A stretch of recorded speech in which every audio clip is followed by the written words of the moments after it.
Troy was a 22-year-old man who had always dreamed of achieving big things. He was motivated by all of his favorite influencers, and he knew that he had the potential to succeed. However, there was one thing that was holding him back. It was his dependence on weed. Troy was in complete denial about his dependence. To the outside world, he was doing great. He had a job. He was earning a steady income. But inside, Troy knew that his weed dependence was causing problems. He wasn't sleeping well, his eating habits were messy, and his exercise routine was suffering. Despite all this, Troy couldn't bring himself to quit smoking weed, no matter how hard he tried. He was embarrassed to admit, and he didn't want to disappoint anyone, so he decided to try slowly tapering down. He started smoking less often and tried to fill his time with healthier habits. At first, this was very difficult for Troy. He had to resist the temptation to smoke every time he felt stressed or anxious, but he continued to cut back. He started to notice some positive changes. He was sleeping better, his eating habits were getting better, and he even had more energy. Now, it wasn't easy, but Troy eventually realized that it was his responsibility to work on his mental and physical health. He knew that he couldn't rely on weed to help him cope with his problems. He made the decision to quit smoking for good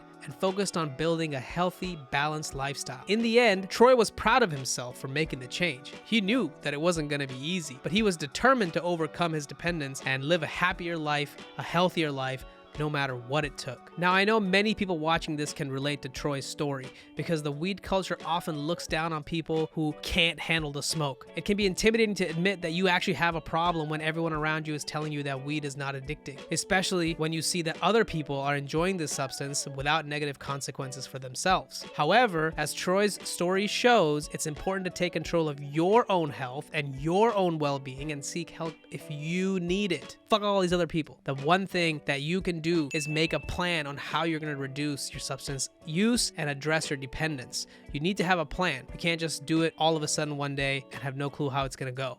Now, this might involve setting specific goals, identifying strategies that you're going to use for you to overcome and achieve your goals. Another helpful strategy that I can give you is to find healthy distractions to keep yourself busy, to keep yourself focused on doing something else. This is a great time to start a new project and go deep on learning something new. So you have to figure out what that is for you, a new hobby, go for a walk, go for a run, spending more times with friends who don't smoke weed or any other substances. Finally, don't be afraid to seek out resources that can help you overcome your substance dependency. There are many available online, and there are communities out there like Better Yourself that can provide guidance and support. Now, by taking advantage of these resources, you can get the help you need and be healthier and happier, and that's all I want for you. Check out The Real Avanov on YouTube. This is my channel. Go to my TikTok page, my Rumble channel for more tips and inspiration on overcoming your dependence and building a healthier life. If you're looking for extra support, check out the Better Yourself Discord group. We've put the link in the description of this video, and let's make a positive change together and take control of our lives together. I'll see you guys next time.